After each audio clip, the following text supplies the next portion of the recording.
Alvin, ang sundalo. Credit to the author. 487 hanggang 473. Ang mga pangalan po na nandito ay galing sa mga name generator. Kaya kung meron man pagkakatulad sa mga pangalan ng totoong tao o lugar, ito ay tunay na hindi sinasadya. Paumanhin, wala akong balak na magtulungan at buksan ang Sword Monarch's treasure sa inyong lahat sa ngayon, walang pakialam na sabi ni Alvin. Ang kanyang boses ay ipinadala sa pamamagitan ng voice transmission inscription sa Jade Sword. Mula sa may-ari ng nakakakilabot na boses, nalaman ni Alvin na ang iba pang 8 Jade Sword ay pag-aari na ng isang tao. Bukod dito, ang mga may-ari ng mga Jade Sword na ito ay kadalasang hindi mula sa Azure Forest Imperial Kingdom. Bakit? Sa pagkakataong ito, nang muling umalangaw-ngaw ang malakas na boses. Walang masayang pananabik, kundi pagtataka at pagtataka lamang sa boses niya. Gusto kong malaman ang paglilinang ng iba pang 8 sa inyo. Tanong ni Alvin. Samantala, saglit na tumahimik ang nakakakilabot na boses bago nagpatuloy. Mukhang hindi ka kumpiyansa sa cultivation mo, kuya. Actually, sa buong empire, hindi masasabing malakas ang cultivation naming 8, at kahit na may 3 iba pa na katulad mo at nagmula sa Imperial Kingdom. Ang pinakamalakas sa amin ay nasa ika-6 na level ng Void Initiation Stage at ang pinakamahina ay nasa 4th Initiation Stage. Ika-4 na antas ng Void Initiation Stage. Ika-6 na antas ng Void Initiation Stage. Ang mga mag-aaral ni Alvin ay hindi maiwasang maghigpit. Mukhang ang lakas ng mga may-ari ng iba pang 8 Jade Sword ay higit na nakahihigit sa kanya at sa Little Gold. Brother, kung nag-aalala ka na sakupin namin ang iyong Jade Sword. Maaari mo munang itago ang Jade Sword sa isang lugar na ikaw lang ang nakakaalam at walang ibang makakahanap. Sa oras na iyon, maaari mo muna kaming makilala, at handa kaming magtatag ng isang panata sa 99 Heavenly Tribulation na talagang hindi gumawa ng anumang bagay sa iyong pag-aari o gumawa ng anumang salita para sa iyong pag-aari o gumawa ng anumang salita para sa iyong pag-aari. Ang malakas na boses ay naglalaman ng bahagyang pagkabalisa, at wala itong ibang hinihiling kundi si Alvin ang humarap sa kanya at buksan ang Sword Monarch's treasure kasama niya. 99 Heavenly Tribulation. Ang sinabi mo ay isang magandang pagpipilian. Sagot ni Alvin. Kung gayon, kuya, ikaw. Ang mga may-ari ng napakalakas na boses ay tila nakarinig ng pagbabago sa mga salita ni Alvin at bahagyang nasasabik. Paumanhin, tumanggi pa rin ako. Kahit na hindi sakupin ninyong lahat ang aking Jade Sword, at hindi gagawa ng anumang bagay na nakakapinsala sa akin. Ngunit kung papasok ako sa Sword Monarch's treasure kasama ang aking kasalukuyang cultivation, kung gayon kahit na makatagpo ako ng anumang kayamanan, natatakot ako na hindi ko magawang makipaglaban sa inyong lahat para dito. At saka, sino ang nakakaalam kung nasa loob ng Sword Monarch's? Walang pakialam na sinabi ni Alvin. Kaya, bago umunlad ang aking cultivation sa Void Initiation Stage, hindi ko isasaalang-alang na makipagtulungan sa inyong lahat para buksan ang Sword Monarch's treasure. Makikipag-ugnayan ulit ako sa inyong lahat kapag nakapasok na ako sa Void Initiation Stage. Ang tono ni Alvin ay determinado at mapagpasyahan. Pagkatapos niyang magsalita, hindi na niya hinintay na tumugon ang may-ari ng malakas na boses bago bawiin ang origin energy na sumanib sa voice transmission inscription sa Jade Sword, at itinigil ang komunikasyon sa taong iyon. Kahit ano paman, ang Sword Monarch's treasure na ito ay isang turning point para sa akin. Umaasa ako na makakamit ko ang ilang mga tagumpay sa Sword Monarch's treasure bago magsimula ang martial competition ng 10 Dynasties, upang ako ay maging tanyag sa martial competition at opisyal na tumuntong sa entablado na ang foreign lands. Nagliwanag ang mga mata ni Alvin na para bang nakita niya ang sarili niyang magandang kinabukasan. Mga banyagang lupain. Nandoon din ang dalawa niyang kasintahan. Ang foreign lands ay ang tunay na yugto para sa mga martial artist ng Cloud Continent. Ang mga dalubhasa doon ay marami tulad ng mga ulap at ito ay naging sanhi ng pagkulo ng dugo ng isang tao. Lubos itong inasahan ni Alvin. Pagka-uwi ni Alvin kasama ang maliit na gintong daga, pinuntahan niya ang kanyang ina at patay na tatay. Ina, ama. Balak kong umalis sa Crimson Sky Kingdom sa loob ng ilang araw at bumalik sa Azure Forest Imperial Kingdom. Nang marinig nila na gustong umalis ni Alvin, kahit na si Raymond o si Rosa, pareho silang hindi nagulat. Pagkatapos ng lahat, si Alvin ay isang miyembro ng isang sekta sa Azure Forest Imperial Kingdom ngayon, babalik lang siya sa pagkakataong ito upang bisitahin ang kanyang mga mahal sa buhay at babalik din siya sa lalong madaling panahon. Tian, iuwi mo sina Kelly at Megan para makita si nanay kapag libre ka, sabi ni Rosa kay Alvin. Oo naman. Tumango si Alvin. Bukod dyan, tandaan na magpaalam kina Lan at Yao bago ka umalis. Idinagdag ni Rosa. Okay. Sagot ni Alvin. Sa mga sumunod na araw, hinanap ni Alvin sina Leia at Prinsesa Sofia para magpaalam. Ang dalawang babae ay likas na nag-aatubili nang si Alvin ay gustong umalis, ngunit alam nila na si Alvin ay aalis din maaga o huli. Hindi nila siya nagawang manatili. Ang Diyosa ay hilig, ngunit ang hari ay walang puso. Kasunod nito, sunod-sunod na pinuntahan ni Alvin sina Ray at Butch. Sabay silang kumain bago siya nagpaalam sa dalawa. Pagkatapos noon, pumunta si Alvin sa Darfield Clan at Paladin Academy para sunod-sunod na paalam sa mga miyembro ng Darfield Clan at sa mga dean ng Paladin Academy. Nang maglaon, pumunta si Alvin sa Divine Might Marquee Estate at pumasok sa Imperial Palace kasama ang Divine Might Marquee para makuha ang patunay ng rekomendasyon na ipinamahagi ng Azure Forest Imperial Kingdom sa Crimson Sky Kingdom Imperial Family mula sa Emperor. Sa patunay na ito, maaaring umasa si Alvin dito upang makapasok sa Dragon at Phoenix Academy sa Imperial City ng Azure Forest Imperial Kingdom, at maging miyembro ng Dragon at Phoenix Academy. Dragon and Phoenix Academy. Ilang araw ang nakalipas sa Divine Might Marquee Estate, narinig ni Alvin na binanggit ng Divine Might Marquee ang Dragon at Phoenix Academy. Gayunpaman, noong siya ay nasa 7-star Sword Sect, hindi pa niya narinig ang tungkol sa Dragon at Phoenix Academy. Kamahalan, itong Dragon and Phoenix Academy. Tumingin si Alvin sa Emperor na may kakaibang ekspresyon. Ang sabi ng Emperor, ang Dragon at Phoenix Academy ay isang pampublikong akademya na ang Azure Forest Imperial Kingdom ay espesyal na itinatag para sa martial competition ng 10 dynasties. Ang mga batang henyo na inirerekomenda ng iba't ibang kaharian ay papasok sa Dragon at Phoenix Academy. Hindi lang iyon, kunwari, hanggat sila ay wala pang 35 taong gulang, ang iba't ibang mga dakilang sekta ng Azure Forest Imperial Academy ay maaaring magrekomenda sa Phoenix ng kaharian ng Azure Forest. Sa loob ng 2 taon, pipiliin ng Azure Forest Imperial Kingdom ang pinakanamumukod-tanging 5 tao sa Dragon at Phoenix Academy upang magtungo sa Imperial City ng Darkstone Empire at makipagkompetensya sa iba't ibang mga batang henyo mula sa iba't ibang Imperial Kingdoms at sa Darkstone Empire. Natapos ang Emperor sa isang pagkakataon. Biglang naunawaan si Alvin. Hindi nakakagulat na hindi niya narinig ang tungkol sa Dragon at Phoenix Academy. Ito pala ay espesyal na inihanda para sa martial competition ng 10 dynasties. Commander Darfield, ang iyong likas na talento sa martial daw ay ang pinakamalakas sa mga nakababatang henerasyon ng ating Crimson Sky Kingdom. Sa pagkakataong ito, ikaw na ang bahala kung ang ating Crimson Sky Kingdom ay makakapagbigay ng 10 taon ng tax waived at makuha ang mga mapagbigay na regalo ng Azure Forest Imperial Kingdom. Tumingin ang Emperor kay Alvin na may ekspresyon ng pag-asa. I'll try my best. Bahagyang tumango si Alvin. Ano man ang mangyari, ang Crimson Sky Kingdom ang kanyang bayan. Gagawin niya ang kanyang makakaya upang matulungan ang Crimson Sky Kingdom na makakuha ng mga benepisyo. Matapos kunin ang patunay mula sa Imperial Palace, nagpaalam si Alvin kay Noel. Tito Noel, guguluhin kita para tulungan akong magpaalam kay Kuya Flynn. Uuwi muna ako bago umalis ka agad. Mag-ingat ka sa daan. Seryosong tumango si Noel, at pagkatapos ay pinaalalahanan siya. Little Alvin, sa iyong likas na talento, hindi mahirap para sa iyo na maging tanyag sa Azure Forest Imperial Kingdom 2 taon mula ngayon. Kahit na hindi imposible ang pagpapakita ng kahangahangang talento sa Darkstone Empire. Gayunpaman, kung may pagkakataon kang pumunta sa Dark Cloud Dynasty at makipagkompetensya para sa kwalifikasyon para lumahok sa martial competition ng 10 dynasties. Kalaban, aminin ang pagkatalo sa lalong madaling panahon. In a person's lifetime, one only has one life. Kung wala ang buhay mo, wala ka. Ang mga salita ni Noel ay nagmula sa puso.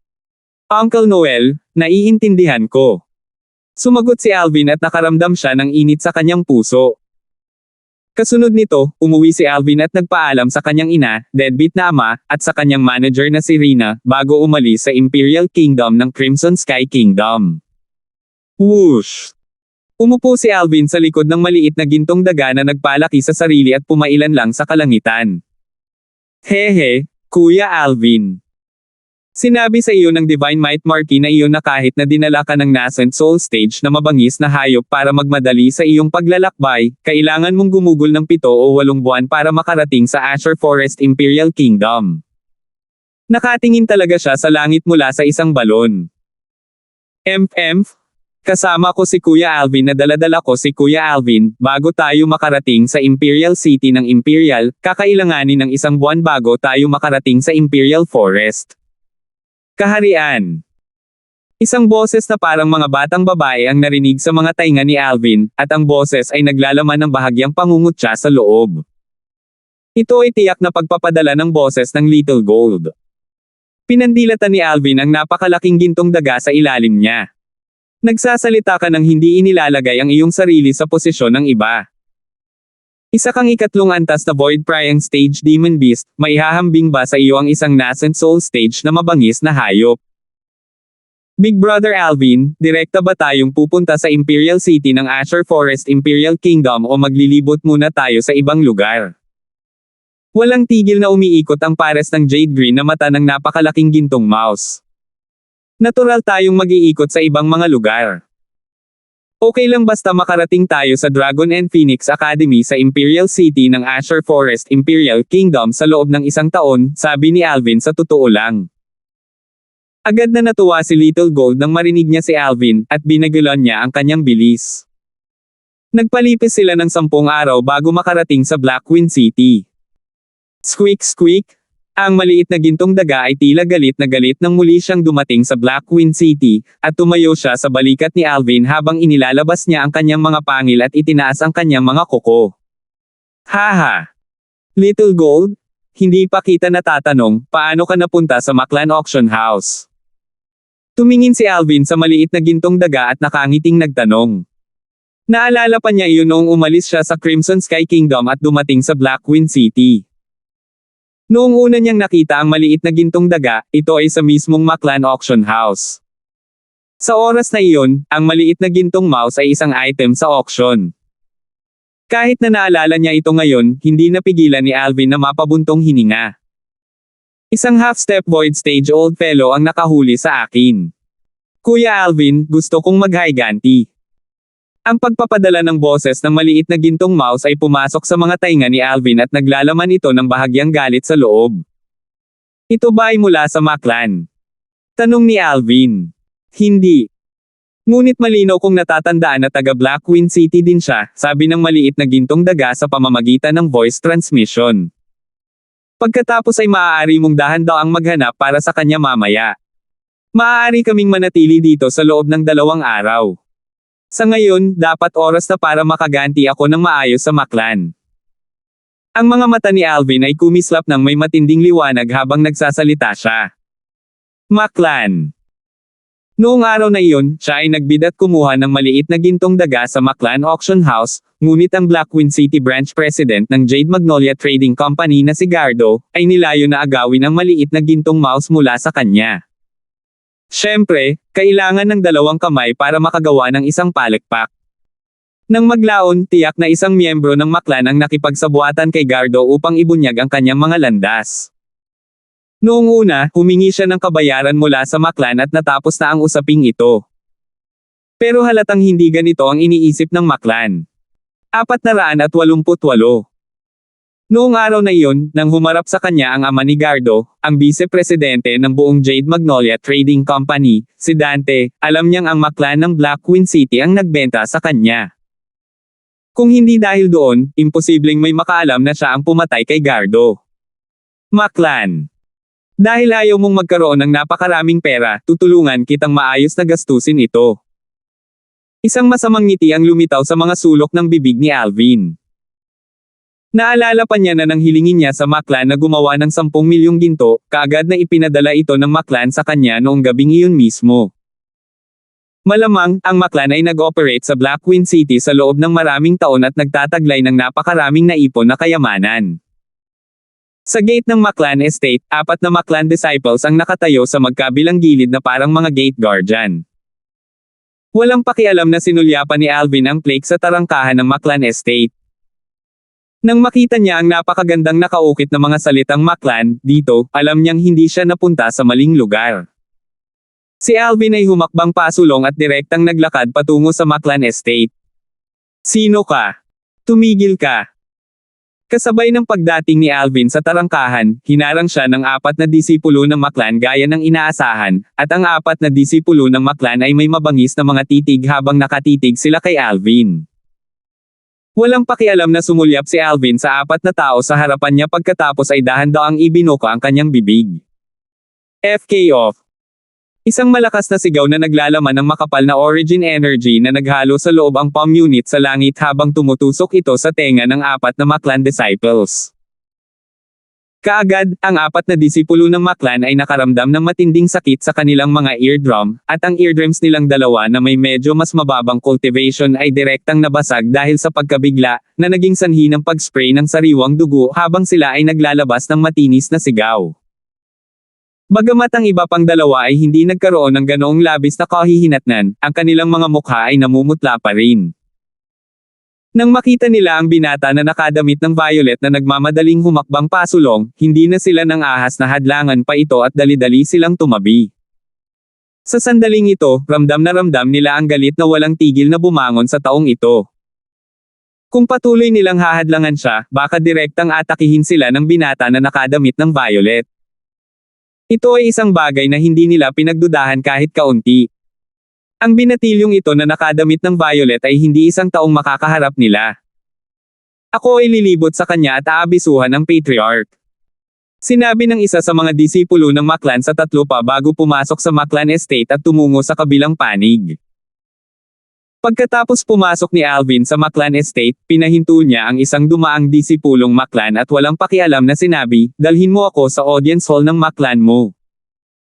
Nakita ng alagad ng Maklan na ito si Alvin na may pambihirang pakikitungo at inisip na bisita si Alvin ng kanilang Maklan. Hindi siya nagtagal at magalang na dinala si Alvin sa labas ng Maklan Audience Hall. "Bisita, ikaw." Tumingin ang alagad ng Maklan kay Alvin at hindi pa siya tapos magsalita nang harangin siya ni Alvin. "Sige, tawagan mo na ang Maklan's Patriarch mo at lahat ng half-step void stage old goats na iyon. Sabihin mo sa kanila na may dumating na matandang kaibigan." Sinama ng tingin ni Alvin ang disipulo ng Maklan, at habang nakatulala pa rin ang disipulong Maklan, tila nag-transform siya sa isang bagzo ng hangin na umihip sa audience hall bago diretsyong umupo sa kahoy na armchair sa yulunan. Napatulala ang alagad ng Maklan nang makita niya ang eksenang ito. Ang upuan na iyon ay parang headseat na ang Patriarch lang ng Maklan natin ang may qualifications na mauupuan, di ba? Nang maisip niya ang mga sinabi ni Alvin kanina, ang kanyang puso ay bumigat. Naglakas loob siyang umupo sa headset sa audience hall na pag-aari ng Patriarch, at naglakas loob siyang tawagin ang mga ninuno bilang matandang kambing. Mukhang hindi simple ang pagkakakilanlan ng panauhin na ito. Kailangan kong mabilis na iulat ito sa Patriarch at mga ninuno. Nag-isip ang alagad ng Maklan sa kanyang puso, pagkatapos ay nagmamadaling tumalikod upang hanapin ang Patriarch at mga ninuno ng kanilang Maklan. Umupo si Alvin sa kahoy na armchair sa Maklan Audience Hall, at hinawakan niya ang maliit na gintong mouse pababa at bahagyang hinaplos ang likod nito. Squeak squeak! Ang maliit na gintong daga ay nakaramdam ng komportable hanggang sa puntong siya ay nagpakawala ng mahinang sigaw, at ang kanyang jade green na mga mata ay unti-unting pumikit. Walang pakialam na ekspresyon si Alvin at tahimik siyang tumingin sa labas ng audience hall. Sa simula, ang labas ng audience hall ay kalmado at tahimik, ngunit pagkatapos ng 15 minuto, isang string ng mga yabag ang tumunog palapit at palapit. Kasunod nito, maraming figure ang lumitaw sa larangan ng pangitain ni Alvin. Ang taong nangunguna ay isang nasa katanghaliang gulang na lalaki na nakasuot ng malasotla na damit. Naglabas siya ng bahagyang marangal na ekspresyon sa pagitan ng kanyang mga kilay at nagtataglay siya ng hindi pangkaraniwang tindig. Apat na matatandang lalaki ang sumunod na malapit sa likod ng nasa katanghaliang gulang na lalaki, at marami ring iba pang mga tao na halatang lahat ang mga nakatataas ng maklan. Ang grupo ng mga tao ay pumasok sa audience hall sa isang nakakatakot na hanay. Ikaw kasi. Hindi nagtagal, ang mga tingin ng apat na matandang lalaki na sumusunod sa likod ng nasa pangunguna ay bumaba kay Alvin at naging malungkot ang kanilang mga mukha. Presumptuous. Ang upuan ng patriarch ay hindi isang lugar kung saan maaaring maupo ang isang batang tulad mo. Isang paputok na sigaw ang umalangaw sa audience hall habang ang isang nasa katanghaliang gulang na lalaki na sumunod sa likod ay naglabas ng isang tingin na naglalabas ng malamig na ilaw habang ang kanyang figure ay kumikislap upang sugurin si Alvin, at ang kanyang kahangahangang paraan ay bumaril sa kalangitan na parang bahaghari. Bang! Inilapat ng nasa katanghaliang gulang na lalaki ang kanyang palad, dahilan upang lumitaw ang isang print ng palad mula sa Origin Energy at bumalot kay Alvin. Kasabay nito, 1,100 sinaunang mammoth na silhouette ang bumagsak sa himpapawid. Ang paglilinang na ito ng nasa katanghaliang gulang na lalaking ito ay halatang nasa ika-8 antas ng nascent soul stage. Squeak squeak! Sa sandaling itinampol ng nasa katanghaliang gulang na lalaki ang kanyang palad, isang malakas na sigaw ang umalangaw. Sa susunod na sandali, ang maliit na gintong daga sa kamay ni Alvin ay nawala. Ang mga taong naruroon ay nakakita lamang ng gintong liwanag na lumabas mula sa kamay ni Alvin, at ang bilis nito ay napakabilis na nakakamangha. Kasunod nito, bang! Ah! Isang napakalaking putok na sinabayan ng isang matinis na sigaw na naglalaman ng sakit na pumutok sa puso ay biglang tumunog. Sa ilalim ng mga titig ng lahat ng naroroon, ang gintong liwanag ay nabasag sa nasa katanghaliang gulang na lalaki at direktang natomba ang nasa katanghaliang gulang na lalaking lumilipad. Nagpakawala siya ng matinis na sigaw habang nagluwa ng ilang subo ng dugo bago mabangis na bumaba sa lupa at nawala ng malay. Gayunpaman, walang tumingin sa mga pinsala ng nasa katanghaliang lalaki ngayon. Ang mga tingin ng lahat ay bumaba sa gintong figure sa kalangitan.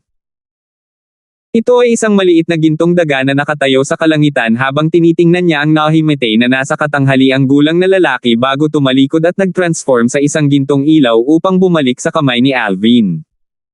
4,000 sinaunang mammoth silhouette.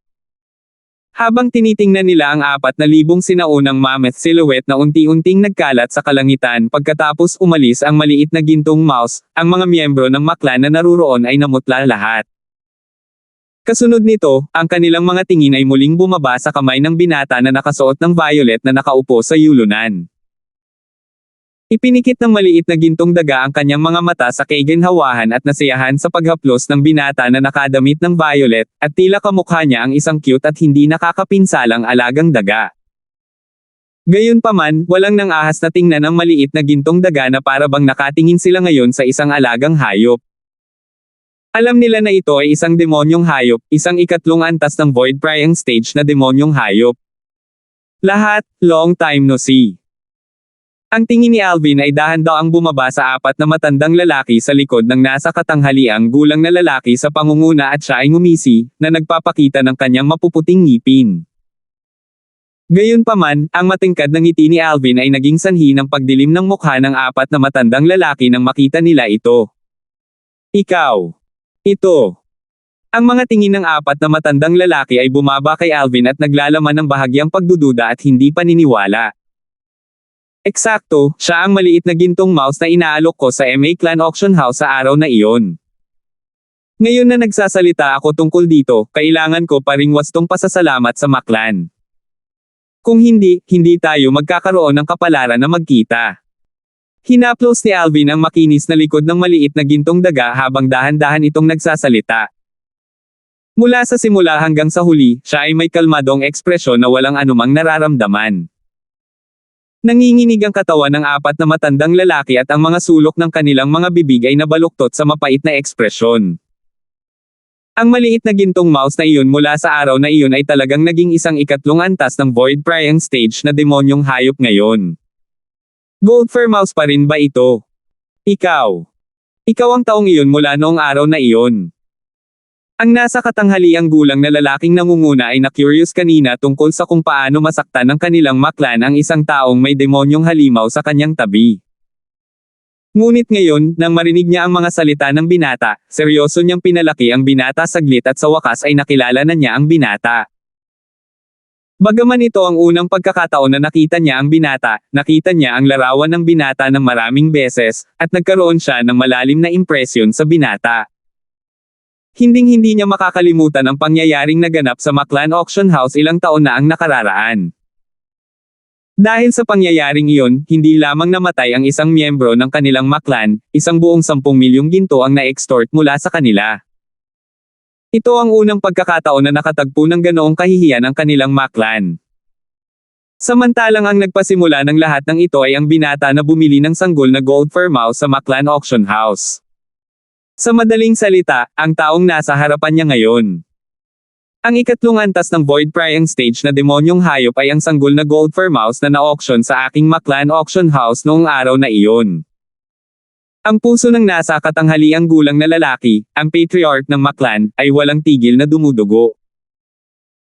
Kung alam niya ng mas maaga na ang batang gold fur mouse na ito ay maaaring lumaki ng ganoon kalaki sa loob ng maikling ilang taon, kung gayon kahit na ang kanilang maklan ay kailangang gumastos ng mas malaking presyo, kahit na sila ay malugi, siya ay ubusin pa rin ang sanggol na gold fur mouse na ito sa loob. Kahit na hindi sila payagan ng nagbebenta na ubusin ang sanggol na gold fur mouse sa loob, ibibid nila ito. Ngayon, sa halip ay nakatulong ito sa iba. Ang mga gawain sa mundo ay mahirap hulaan. Sino ang mag-aakala na ang hindi kapansin-pansing sanggol na gold fur mouse mula sa araw na iyon ay lalago sa isang kakila-kilabot na lawak sa loob ng maikling ilang taon? Halimaw ng demonyo. Bukod dito, ito ay isang ikatlong antas ng Void Prying Stage na demonyong hayop. Mukhang hindi ako nakalimutan ni Patriarch Maria. Umupo si Alvin sa upuan sa yulunan, at siya ay may kalmadong ekspresyon habang nakatingin sa nasa katanghaliang gulang na lalaki.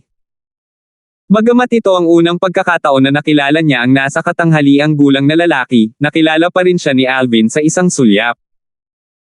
Madaling mahulaan ang pagkakakilanlan ng nasa katanghaliang lalaki dahil nagawa niyang i-escort siya ng ganoong paraan ng 4 na matandang kambing. Siya ay tiyak na ang Maklan's Patriarch, walang duda.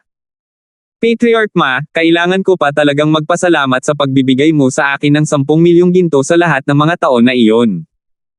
Malinaw kong naaalala ang kabutihang loob ng Maklan. Tumingin si Alvin sa Patriarch ng Maklan at isang napakatalino ng ngiti ang sumilay sa kanyang mukha. Gayunpaman, nang ang ngiti na ito ay pumasok sa mga mata ng lahat ng nakatataas na Maklan, ito ay walang pinagkaiba sa ngiti ng isang demonyo. Ano ba talaga ang gusto mo? Ang Patriarch ng Maklan ay nagngangalit ang kanyang mga ngipin. Bagaman ang Maklan ko ang nagkamali noong araw na iyon, namatay na ang salarin pagkatapos ng lahat. Hindi lang iyon, binigyan ka pa ng Maklan ko ng 10 milyong ginto para dito. Bukod doon, nakuha mo pa ang variant na gold fur mouse na ito mula sa aking Maklan Auction House at nakakuha ng napakalaking benepisyo. Ano pa ang gusto mo? Nang matapos siyang magsalita, ang boses ng Maklan Patriarch ay naglalaman ng mga bakas ng panginginig sa loob. 489. Ang Patriarch ng Maklan ay tumingin sa maliit na gintong daga sa kamay ni Alvin na may isang titig na naglalaman ng nagninangas na ningning na tila naging apoy na maaaring sumunog sa lahat. Naiisip niya na kung ang ikatlong antas ng Void Prying Stage na gold fur mouse ay nakuha ng kanilang Maklan, tiyak na monopolyo ng kanilang Maklan ang buong Blackwing City. Patriarch Ma, medyo maasim ang mga salitang binitawan mo sa huli. Noong araw na iyon, ang Little Gold ay inilabas sa auction ng iyong Maklan Auction House, masasabi lamang na ang iyong mga miyembro ng Maklan ay may mga matangunit na bigong makakita, at iyan ang dahilan kung bakit nila pinahintulutan ang isang matingkad na perlas na tulad niya na natatakpan ng alikabok. Samantalang ako ay may matalas na mga mata na marunong umunawa at hindi ako nagtitiis na bayaran siya ng malaking halaga ni Ling. Maklan's Patriarch, at hindi niya inaasahan na ang Maklan's Patriarch ay magiging napakakapal ng balat. Ngayon, may lakas ka ng loob na sabihin na nakakuha ako ng malaking benepisyo. O marahil, sa usapin ng Little Gold, sa tingin mo ay sinamantala ko ang Maklan mo. Ikaw. Ang patriarch ng Maklan ay hindi maiwasang mataranta at magalit nang marinig niya si Alvin, ngunit wala siyang masabi. Pagkatapos ng lahat, si Alvin ay hindi nagkamali kahit kaunti. Sa bagay na ito, talagang ang kanilang mga miyembro ng Maklan ang may mga mata ngunit nabigo na makita at nakaligtaan ang isang variant na gold fur mouse na maaaring magbago sa kapalaran ng Maklan. Hanggang ngayon, iniisip pa rin ng mga miyembro ng Maklan na ang maliit na gintong mouse ay isang gold fur mouse lamang, at ang tanging dahilan kung bakit ito mabilis na lumaki ay dahil dumaan ito sa isang pagkakaiba-iba. Sa halip ay hindi nila alam ni Katie Ting ang tunay na pagkakakilanlan ng maliit na gintong daga, isang jade-eyed heavenly mouse. Pagkatapos ng lahat, ang isang jade-eyed heavenly mouse ay isang demonyong hayop ng alamat sa foreign lands. Kahit sa mga banyagang lupain, hindi lahat ay nakarinig ng jade-eyed heavenly mouse. Binata, ano ba talaga ang gusto mo? Ang isa sa mga matandang lalaki na nakatayo sa likod ng Maklan Patriarch ay humakbang pasulong habang nagsasalita siya sa malalim na boses. Ang matandang ito ay isa sa Maklan Supreme Elders. Sa taong iyon, ang binatang ito ay may isang eksperto sa Void Prying Stage na sumusunod sa kanyang tabi, at naging sanhi ito ng labis na takot sa kanila. Ngayon, kahit na wala ang eksperto sa Void Prying Stage, mayroong isang Void Prying Stage na demonyong hayop sa tabi ng binata. Bukod dito, ito ay isang pangatlong antas ng Void Prying Stage na demonyong hayop, at ito ay naging dahilan upang lalo silang matakot. Anong gusto ko? Walang pakialam na sinulyapan ni Alvin ang matanda, at hindi niya maiwasang matawa. Ako dapat ang magtatanong sa inyong lahat ng ito, di ba? Nabayaran na ng Maklan ko ang lahat ng utang namin sa iyo. Ano ang balak mong gawin sa pagpasok sa Maklan ko sa pagkakataong ito? Tanong ng Maklan's Patriarch na may malalim na boses. Nabayaran lahat ng utang mo sa akin. Natigilan si Alvin nang marinig niya ang mga salita ng Maklan Patriarch, pagkatapos ay bigla siyang naunawaan. Patriarch Ma, ang sinasabi mo ay ang pagkamatay ng taong in charge ng Maklan Auction House noong panahong iyon, si Machin, at ang 10 milyong ginto, tama ba? Malamig na umungol ang Maklan Patriarch bilang pagsang-ayon. Tama ka. Tumango si Alvin. Talagang ganap na binayaran ng Maklan mo ang lahat ng utang mo sa akin para sa insidenteng naganap sa Maklan Auction House. Nang ang lahat ng mas mataas na Maklan ay nakahinga ng maluwag sa kanilang mga puso. Biglang lumakas ang boses ni Alvin at naglalaman ito ng bakas ng lamig at bangis. Pero hindi ako pumunta sa Maklan mo ngayon para sa insidente mula sa araw na iyon. Noong araw na iyon, simula nang tinanggap ko ang pera ng Maklan mo, natural na hindi ako mag-aalala tungkol dito.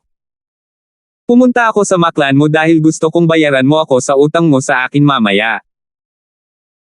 Habang nagsasalita siya dito, ang mga tingin ni Alvin ay naging ganap na nanlamig at ang kanyang mukha ay tila natatakpan ng isang layer ng yelo. Tirit-tirit.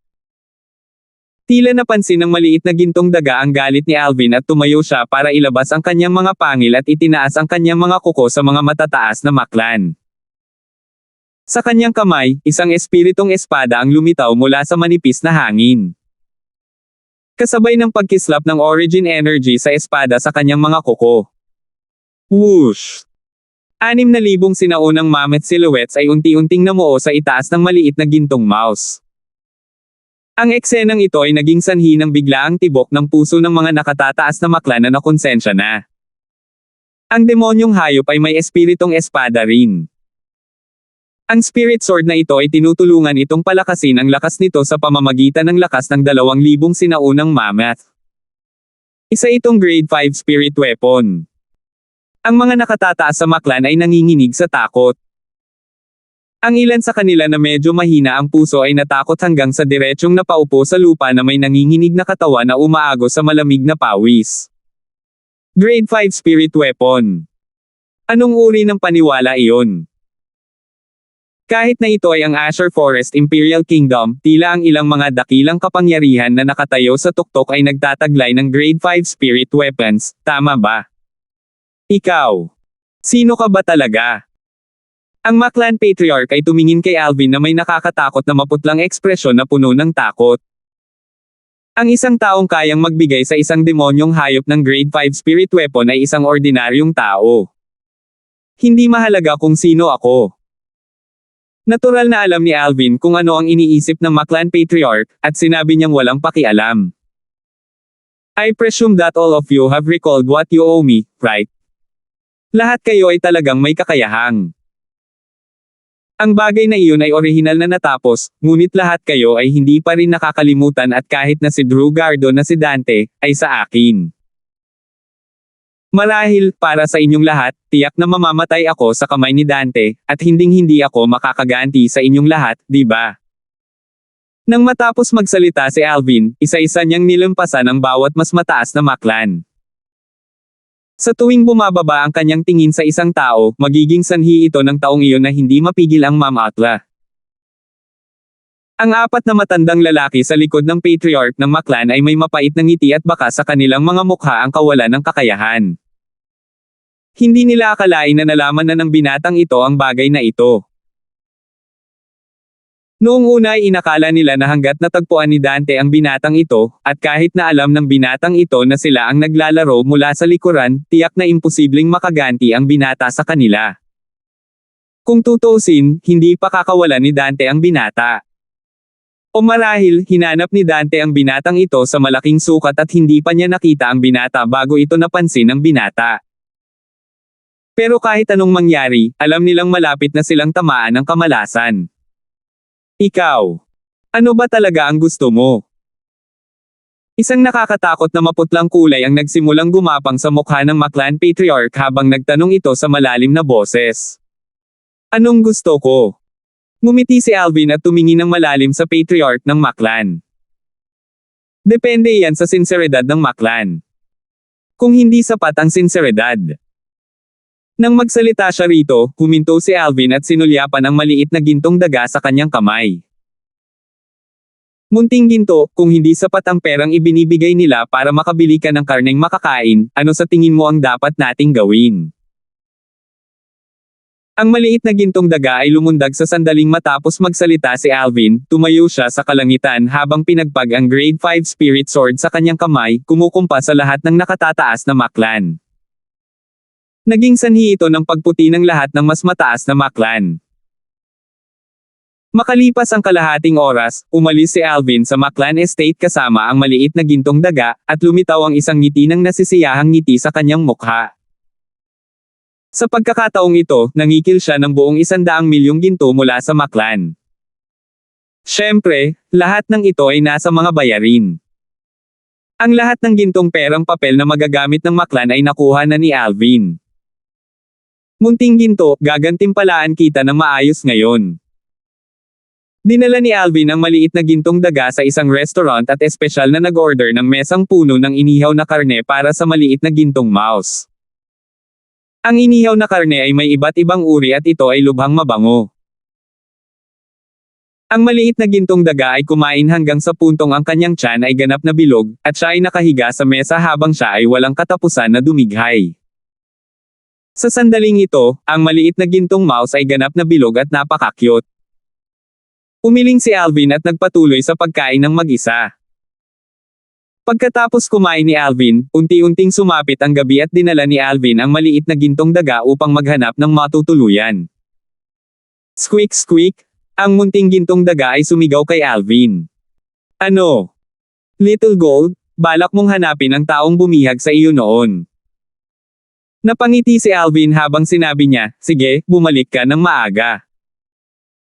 Squeak squeak squeak. Gayunpaman, bagamat tumango ang maliit na gintong daga, wala siyang balak na umalis.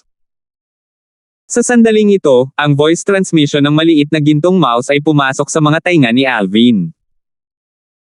Kuya Alvin, sabay na tayo, at tulungan mo akong makakuha ng pera para pambili ng karne habang tayo ay nasa ganoong paraan. Nang matapos siyang magsalita, ang berdeng mga mata ng maliit na gintong daga ay kumikislap na may berdeng ilaw. Nagliwanag ang mga mata ni Alvin nang marinig niya ang maliit na gintong daga. Alright. Sana lang ang half-step void stage fellow na iyon ay hindi isang taong walang suporta. Mas maganda kung miyembro siya ng 2 pang dakilang clan ng Black Queen City. Sa madaling panahon, umalis si Alvin sa inn kasama ang maliit na gintong daga. Naghanap sila ng kalahating gabi bago tuluyang nakalok sa kanilang target. Ang Hamilton clan. Nagsimulang tumawa si Alvin nang makita niya ang estate na sumasakop sa isang lugar na hindi bababa sa Maclan Estate. Kung hindi siya mali, ang lugar na ito ay dapat na estate ng isa sa 3 dakilang angkan ng Black Queen City, ang Hamilton clan. Hehe. Kuya Alvin, mukhang hindi tao ang taong iyon na walang suporta. Ang nasa sabik na paghahatid ng boses ng maliit na gintong mouse ay pumasok sa mga tainga ni Alvin. Kuya Alvin, kailangan mong umorder ulit ng isang mesa ng pagkain para lang sa akin bukas. Hindi nakaimik si Alvin. Ang munting gintong daga na ito ay nagsalita na para bang tinatrato siya ng masama. Sina Alvin at Little Gold ay pumasok sa Hamilton clan tulad ng ginawa nila sa Maclan. Ang reaksyon ng Hamilton clan ay katulad ng Maclan. Gayunpaman, pagkatapos ipakita ng Little Gold ang kanyang lakas sa ikatlong antas ng Void Prying Stage, ang lahat ng mas mataas na Hamilton clan ay lubos na natakot. Sa huli, ang half-step Void Stage martial artist ng Hamilton clan ay pinilit na lumabas din. Squeak squeak, ang munting gintong daga ay agad na nagpalabas ng galit na matalim na sigaw nang makita niya ang lalaking ito. Ito. Ikaw pala. Ang half-step Void Stage na martial artist ng Hamilton clan ay halatang nakilala rin ang maliit na gintong mouse, at sa ilang sandali, para siyang nakakita ng multo. Ang sanggol na gold fur mouse na hindi makalaban sa kanya noong araw na iyon ay talagang nagtataglay ng isang nakakatakot na lakas ngayon. For a time, parang nananaginip siya. Pinatunayan ng mga katotohanan na hindi siya nananaginip at lahat ng nauna sa kanya ay totoo.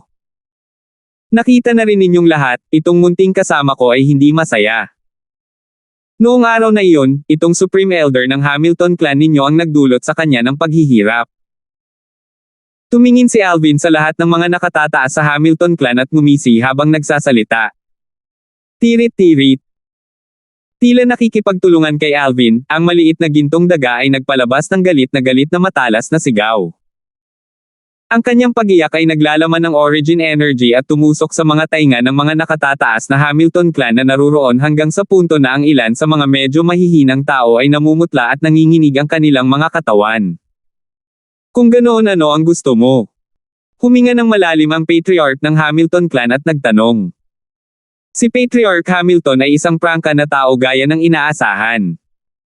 Ngumisi si Alvin, at ang kanyang ngiti ay naglalaman ng bahagyang kasamaan. How about this? I'm not the type of person that likes violence. All of you just have to slightly give my little companion some compensation for emotional distress. How about it? 490 Kabayaran para sa emosyonal na pagkabalisa. Nang marinig nila na pera lang ang gusto ni Alvin, nakahinga ng maluwag ang lahat ng nakatataas na Hamilton clan kabilang ang patriarch ng Hamilton clan.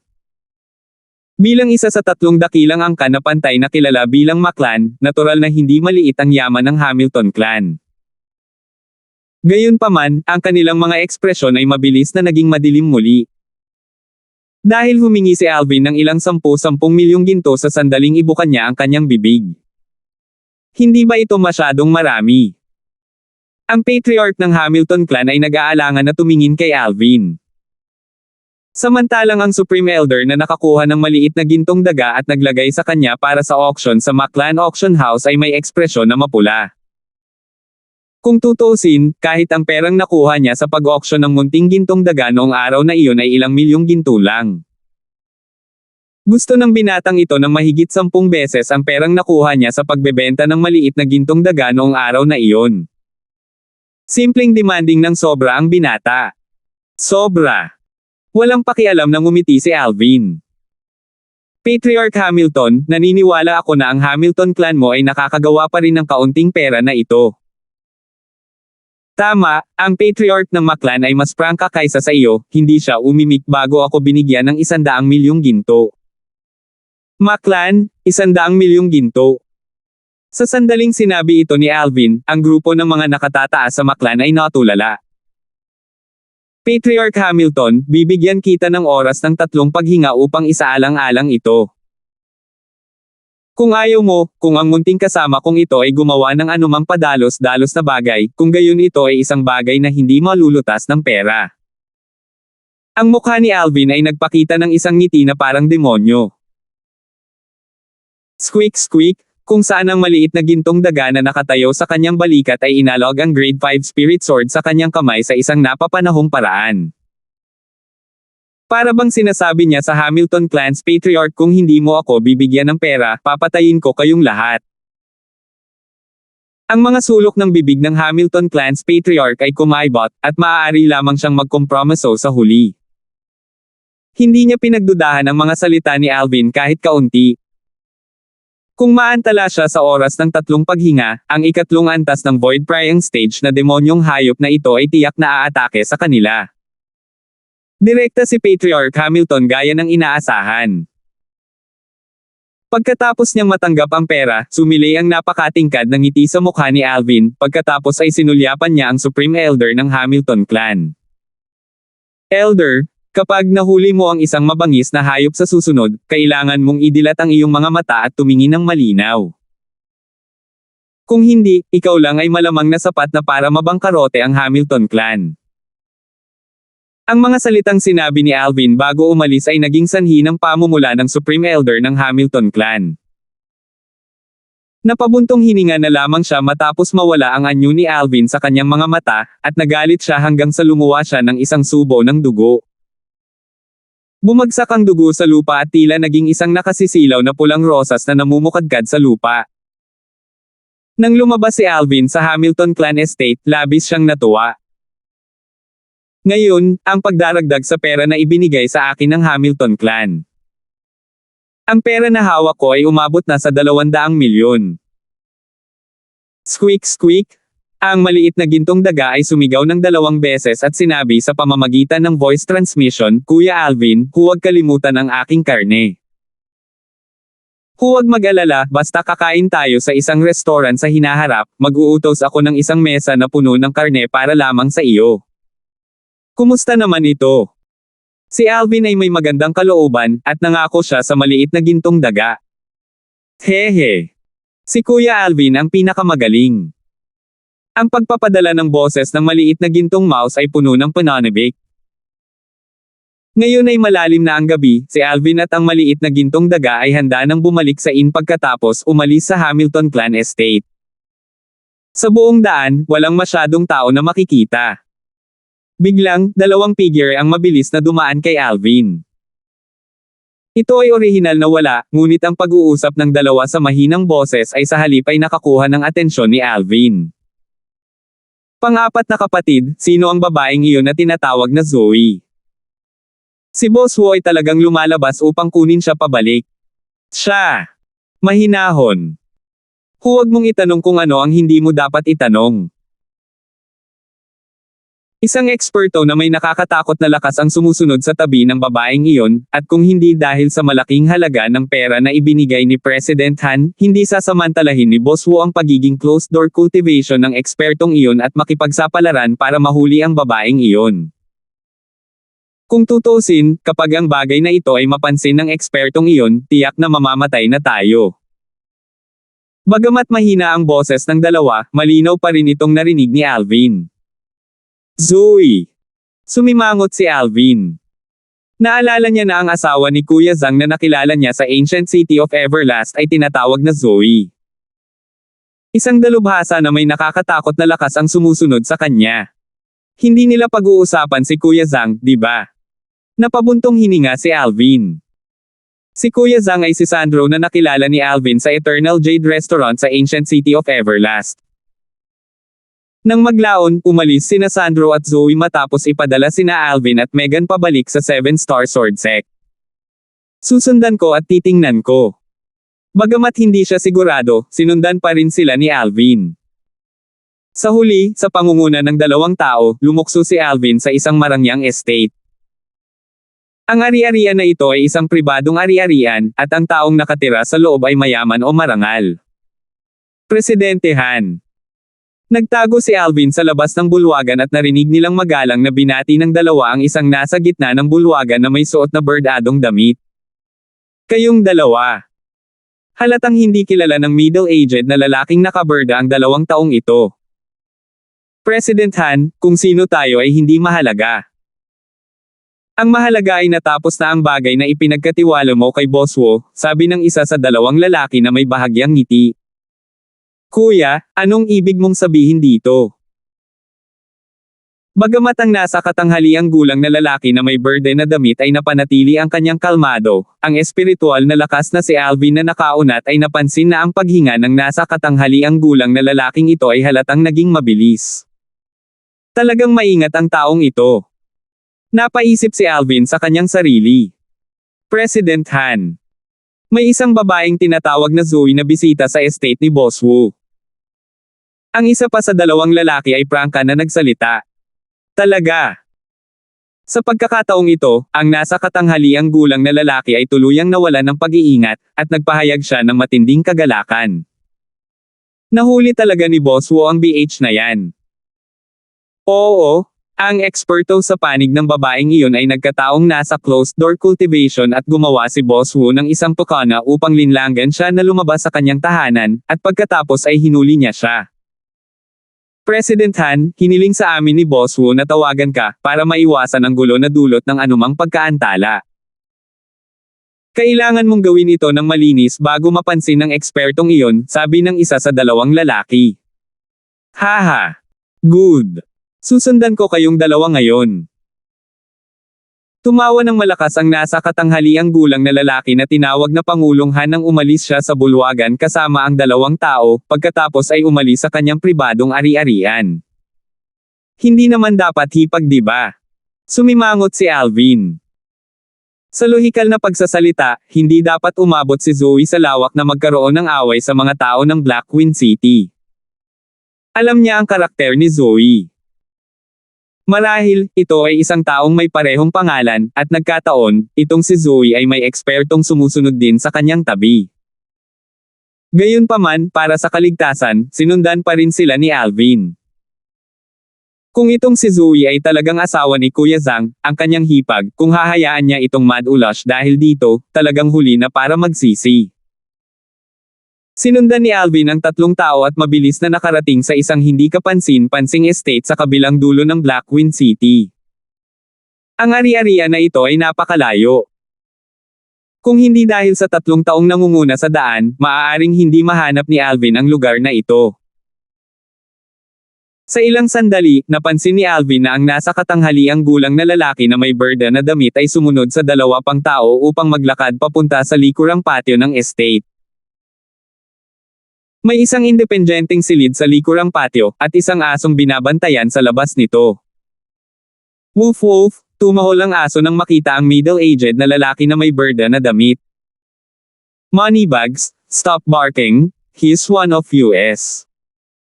Ang 2 lalaking nanguna sa daan ay nagmamadaling pinatahimik ang aso, dahilan upang pansamantalang tumahimik ang aso.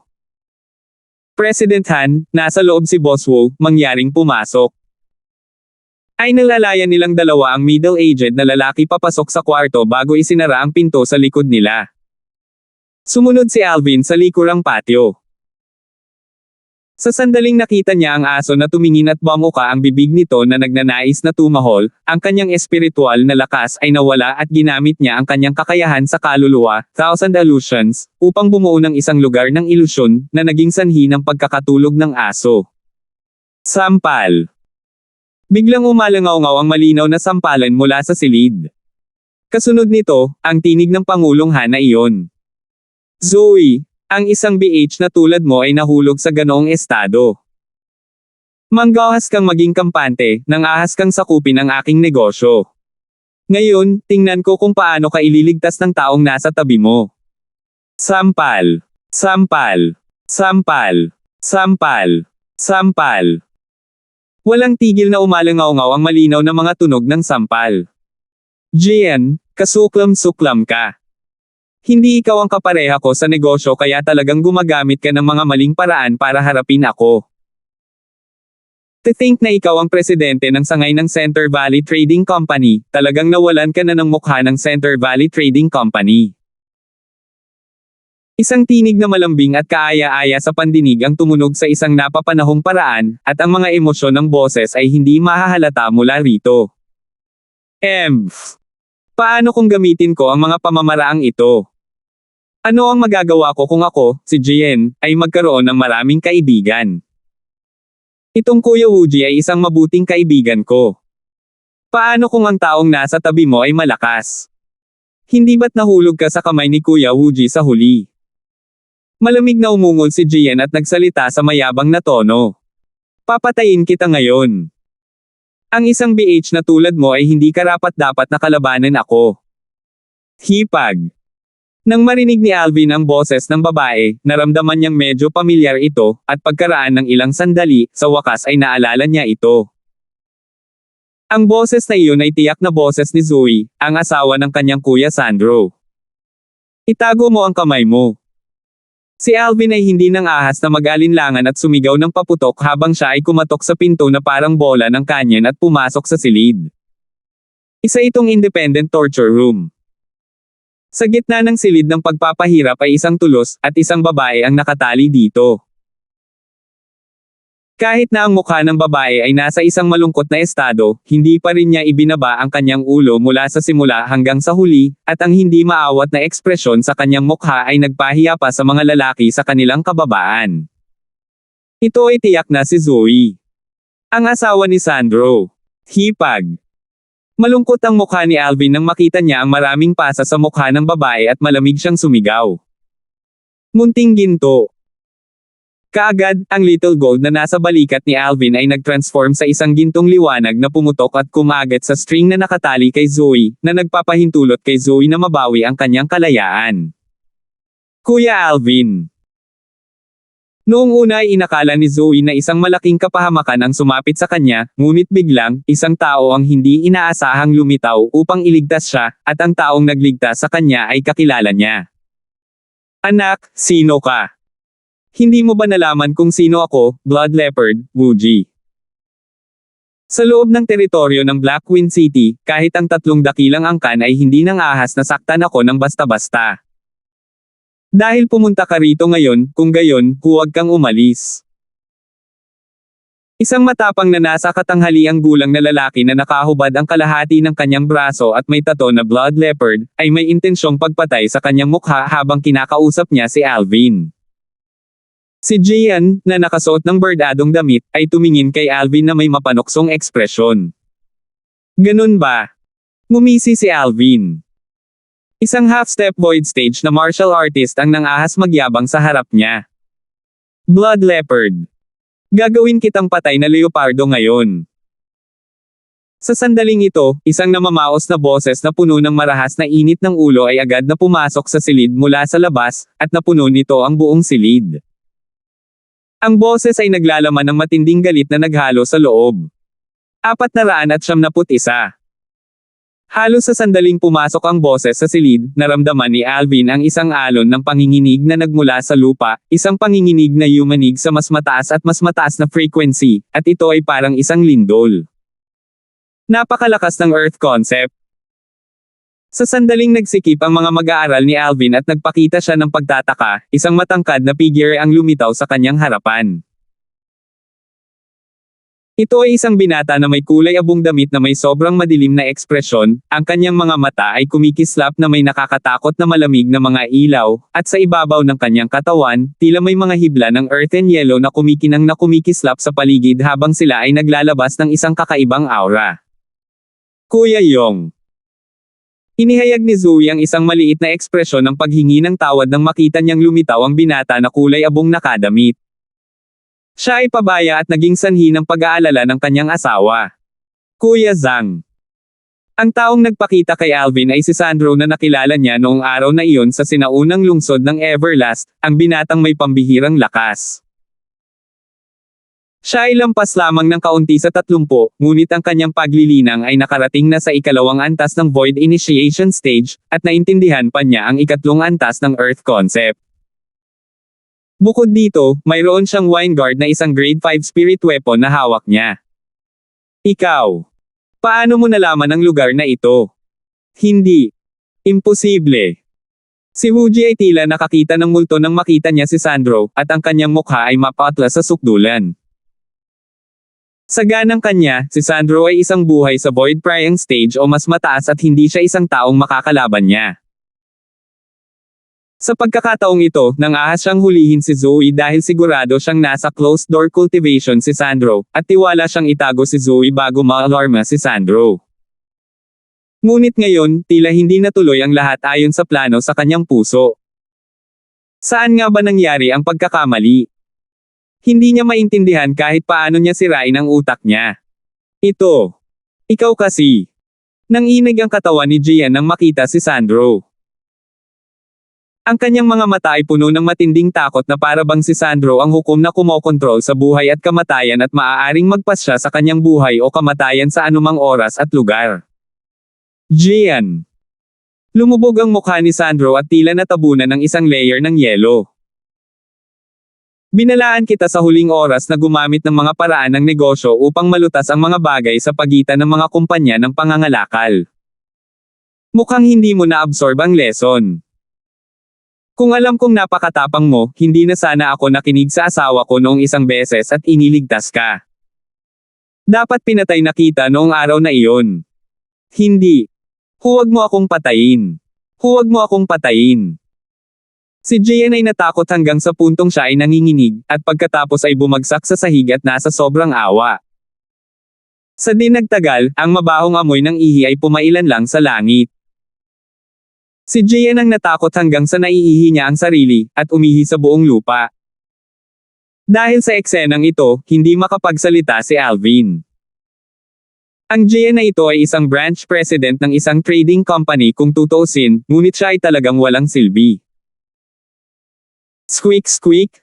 Ang maliit na gintong mouse ay tumayo sa balikat ni Alvin at sumigaw ng 2 beses, at ang kanyang jade green na mga mata ay naglalaman ng bahagyang tumatawa na ekspresyon sa loob.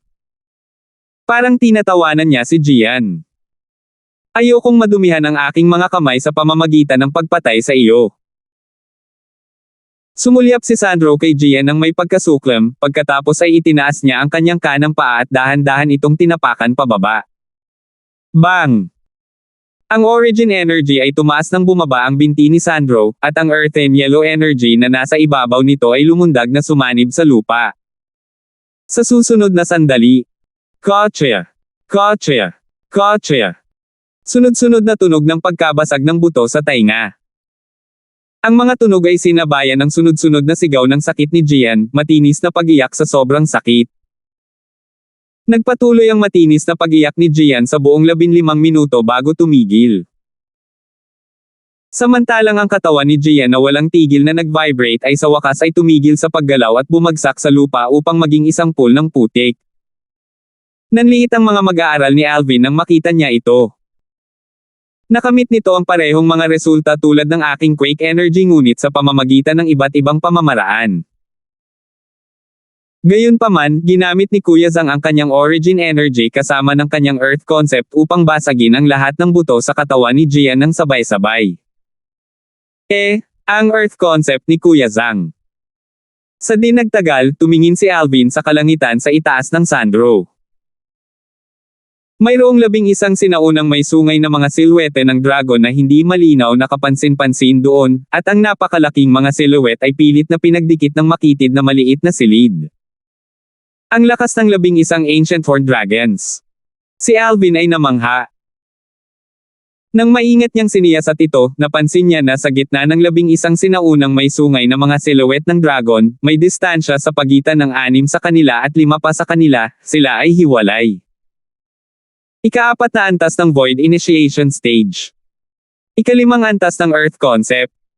Napabuntong hininga si Alvin. Hindi niya akalain na kapag nakilala niya ulit si Sandro, talagang magkakaroon siya ng nakakatakot na lakas. Naalala pa niya na noong una niyang nakilala si Sandro, isa lamang siyang second level na Void Initiation Stage na martial artist na nakakaunawa lang sa ika-3 antas ng Earth Concept.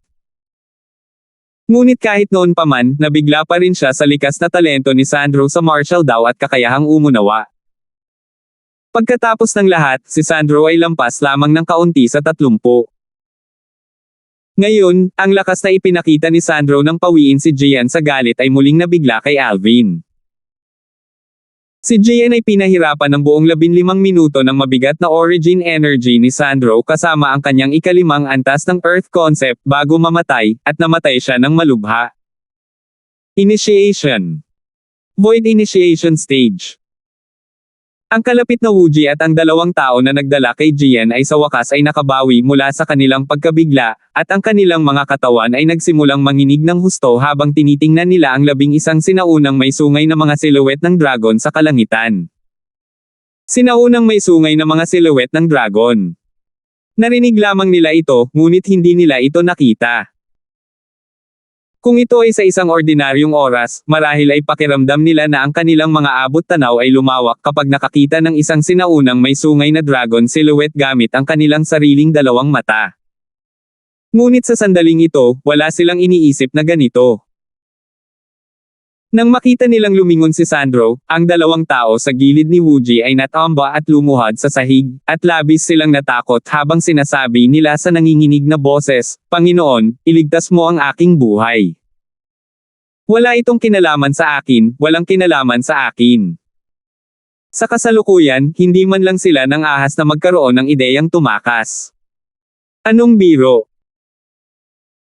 Bago ang isang tao na maaaring gumamit ng lakas ng 11 sinaunang may sungay na dragon nang hindi man lang gumagamit ng isang espiritong sandata, magiging imposible para sa kanila na tumakas kahit na mayroon silang 10 paa. Ngayon, umaasa na lamang sila na ang ekspertong ito ay maaaring magpakita ng awa at hayaan silang mabuhay. Hindi man lang nilinggan ni Sandro ang dalawang ito, ang kanyang tingin ay diretso kay Woogie, at sinabi niya sa mahinang boses, "Woogie. Matapang ka talaga, naglakas loob ka pang hawakan ang babae ko." Huminga ng malalim si Woogie.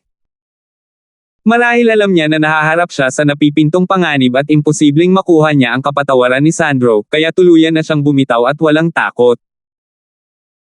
"Ako, si Woogie, ay nalampasan ang lahat ng walang harang sa buong buhay ko, at ang buhay ko ay masasabing hindi na buhay ng walang kabuluhan dahil nagagawa kong mamatay sa kamay ng isang eksperto sa Void Initiation Stage ngayon. Dahil gusto mong mamatay, pagkatapos ay tutuperin ko ang iyong kahilingan."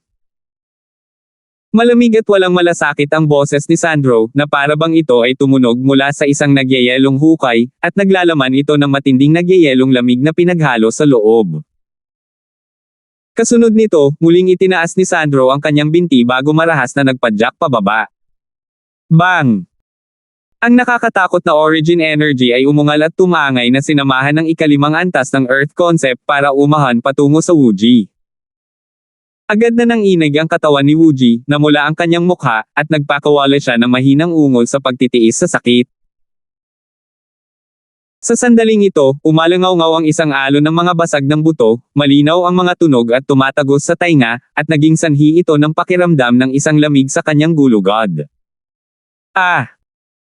Bagamat hindi sumusuko si Woogie, nang mabali ang kanyang mga binti, hindi niya maiwasang magpalabas ng matinis na sigaw, at ang kanyang mukha ay naging puti na parang kumot. Bang! Matapos ang mga buto sa kanyang mga binti ay manginig sa pulbos, ang nakababang katawan ni Woogie ay nag-transform sa isang pool ng putik na may putok, at ang kanyang itaas na katawan ay idiniin ang sarili sa pool na ito ng putik. Ang kanyang ekspresyon ay baluktot at mabagsik, at siya ay nasa matinding sakit. Tila balak ni Sandro na pahirapan si Woogie, at sinadya niyang bawiin ang kanyang origin energy at ikalimang antas ng Earth concept sa sandaling ito. Sa sandaling ito, ang mga mata ni Woogie ay bumukas ng dilat at isang piraso ng resolusyon ang kumislap sa loob nito. Kasunod nito, itinaas niya ang kanyang kamay at lumitaw ang isang spirit sword sa kanyang kamay. Swish! Hindi inatake ni Woogie ang sinuman ngunit sa halip ay hinawakan niya ang spirit sword para i-swipe patungo sa kanyang sariling leeg dahil gusto niyang magpakamatay at palayain ang sarili. Gusto mo bang mamatay? Hindi ganoon kadali. Umalangaw-ngaw ang walang pakialam na boses ni Sandro, at ang spirit sword na nasa kamay ni Woogie ay direktang nadurudge na lumilipad sa pamamagitan ng isang malakas na puwersa at bumagsak ito sa lupa ng may pagkalansing. Sa mabagsik at baliw na mukha ni Woogie ay isang napaka hindi magandang tingnan na ekspresyon. Kasunod nito, itinaas ni Sandro ang kanyang kamay, ang kanyang origin energy ay umikot sa kanyang ikalimang antas ng Earth concept at napaungol upang basagin ang mga kamay ni Wooji bago maitaas ni Wooji ang kanyang kamay at magpakamatay sa pamamagitan ng pagbasag ng kanyang sariling bungo. Ah! Muling umalangaw-ngaw ang matinis na sigaw ni Wooji, at ito ay walang kapantay na kaawa-awa at naging sanhi ng panginginig sa kanyang gulugod. Sa sandaling ito, sa mga taong naroroon, tanging si Alvin at ang maliit na gintong daga lamang ang may mahinahong ekspresyon at hindi nakaranas ng anumang pagbabago sa kanilang mga ekspresyon. Napakaputla ng mukha ni Zoe, dahil hindi pa siya nakakita ng ganoong eksena. Para naman sa 2 taong lumuhad sa lupa, natakot sila hanggang sa sumunod sila sa yapik ni Jian at binasa ang kanilang pantalon. Sa ilang sandali, ang buong silid ay napuno ng mabahong amoy ng ihi. Katulad ni Kelly at Little Megan ang river scale, ko. Si sister-in-law ay katulad din ng river scale, ni Kuya Zhang. Naunawaan ni Alvin ang kasalukuyang nararamdaman ni Sandro. Kung si Zoe ay papalitan ng Kelly o Little Megan, kung gayon ang Jian at Wooji ay nasa mas miserableng estado lamang kaysa sa ngayon. Bilang hari ng mga mersenaryo sa kanyang nakaraang buhay, ang paraan ng pagpapahirap ni Alvin ay malayo sa bagay na kayang ikumpara ni Sandro. Kuya Yong, patayin mo siya. Sa huli, hindi na kinaya ni Zoe. Nang marinig niya si Zoe, ang malupit na ekspresyon ni Sandro ay naglabas ng isang pambihirang tipak ng kahinahunan, pagkatapos ay nanlamig ang kanyang tingin nang itinaas niya ang kanyang kamay at pinalamutian ang isang palm print na bumagsak pababa. Ang swerte mo! Kasabay ng malamig at walang pakialam na mga salita ni Sandro, ang ulo ni Wooji ay sinampal niya, at ang mga katas ng utak na tumalsik ay tumalsik sa buong mukha ng 2 lumuhad sa malapit. Agad na sumigaw ang 2. Panginoon, patawarin niyo po kami. Mga gawain lang po kami. Panginoon, patawarin niyo po kami, patawarin niyo po kami. Gayunpaman, paano sila pakakawalan ni Sandro na labis na galit? Kasabay ng pagtaas-baba ng kamay ni Sandro, ang 2 taong lumuhad sa sahig ay sumunod sa yapik ni Jian at Wooji, na patay. Zoe, okay ka lang? Lumipat ang figure ni Sandro sa gilid ni Zoe bago nagtanong gamit ang mahinang boses. Si Sandro na parang isang malefek na buhay kanina ay ganap na nagpakita ng lamang at lambot na parang tubig ngayon. Kumpara sa dati, parang ibang tao lang siya. Ayos lang ako. Umiling si Zoe, pagkatapos ay tumingin siya kay Alvin. Mabuti na lang at dumating si Brother Alvin sa tamang oras. Kung hindi, malamang na namatay ako sa kamay ni Jian bago dumating si Brother Yong. Kanina, tiyak na dahil sa pagdating ni Alvin sa oras na binili niya si Sandro. Kung hindi, matagal nang nagtagumpay si Jian at napatay si Zoe. Kuya Alvin, salamat.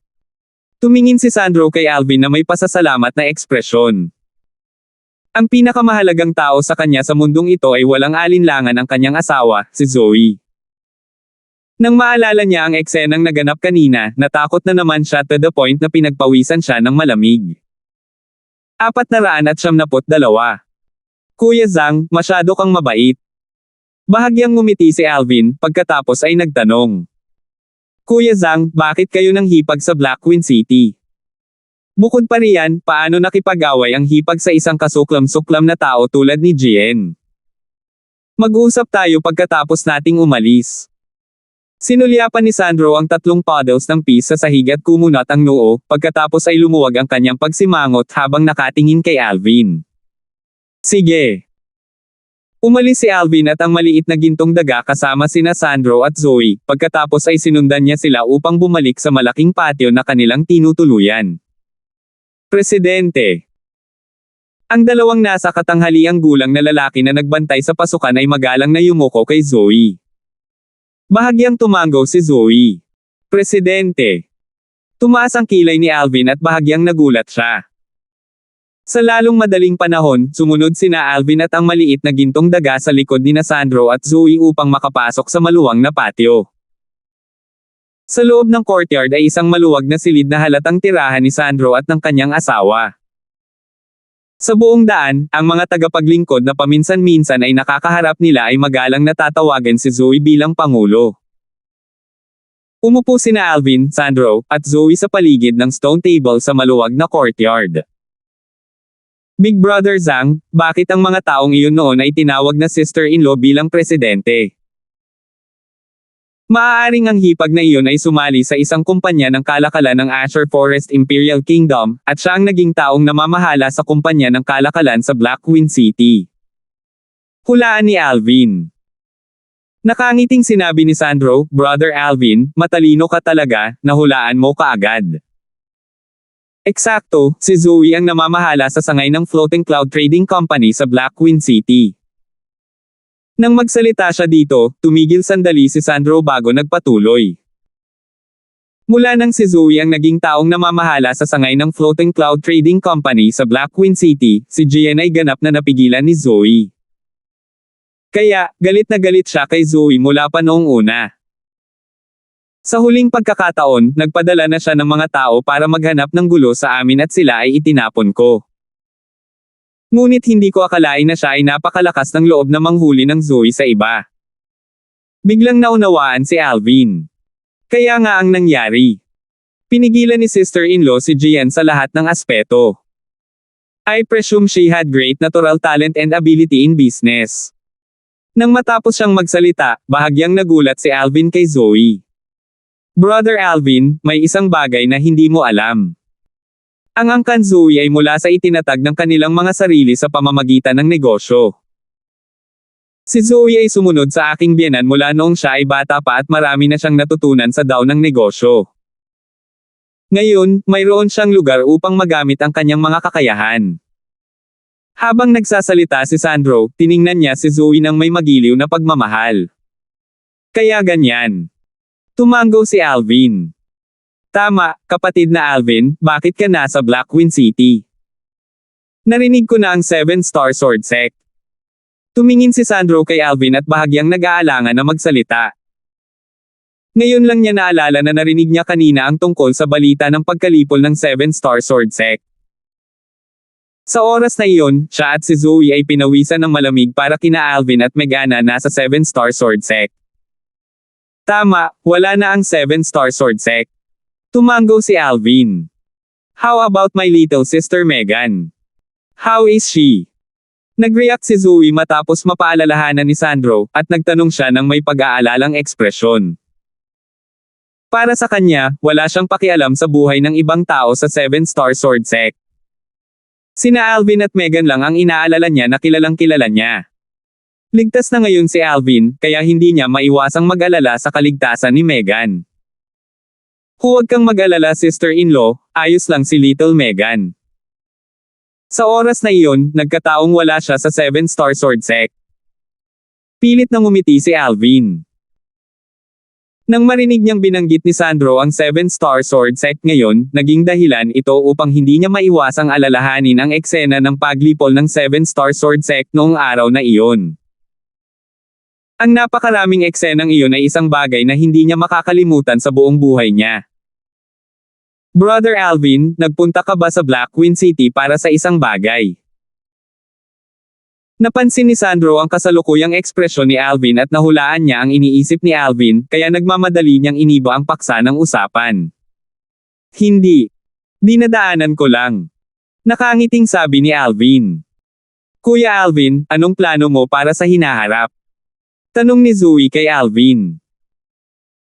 Naningkit ang mga mata ni Alvin nang marinig niya ito at sinabing dahan-dahan, plano kong maglibot sa taong ito at gumala sa iba't ibang lugar ng ilang panahon. Pagkaraan ng isang taon, kailangan kong magmadali sa Imperial City ng Azure Forest Imperial Kingdom para makapasok sa Dragon at Phoenix Academy. Dragon and Phoenix Academy. Natigilan sina Sandro at Zoe nang marinig nila si Alvin, dahil halatang wala silang narinig na anumang Dragon at Phoenix Academy. Kuya Alvin, itong Dragon and Phoenix Academy. Curious na tanong ni Sandro. Ito ay isang akademya na itinatag ng Imperial Family ng Azure Forest Imperial Kingdom para sa kapakanan ng pagpili ng mga henyo para sa martial competition ng 10 Dynasties. Karamihan sa mga batang henyo sa Azure Forest Imperial Kingdom ay magtitipon doon isang taon mula ngayon, pagkatapos ay sasailalim sa isang selection makalipas ang 2 taon upang piliin ang pinakamalakas na iilan na Tatango sa Darkstone Empire sa susunod na pag-ikot ng Tiyan upang makilahok sa Dudda Empire Imperial City ng Tiyan upang makilahok sa Dudda Empire Imperial City ng Tiyan upang makilahok sa Dudda Empire Imperial City ng Tiyan upang makilahok sa Do, ang Imperial City ng Ling. Martial Competition ng 10 Dynasties. Sina Sandro at Zoe ay tumingin kay Alvin na may natatarantang ekspresyon. Hindi man lang nagulat si Alvin na hindi nila alam ang tungkol sa martial competition. Sa kasalukuyan, ang bagay na ito ay malamang na hindi pa ganap na kumalat. Sa lalong madaling panahon, ipinakilala ni Alvin ng detalyado ang martial competition ng 10 Dynasties kina Sandro at Zoe. Napansin niya na maraming beses na lumiwanag ang tingin ni Sandro.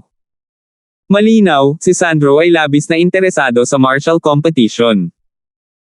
Big Brother Zhang, sa iyong edad, lubusan mong natutugunan ang mga kondisyon ng partisipasyon ng martial competition.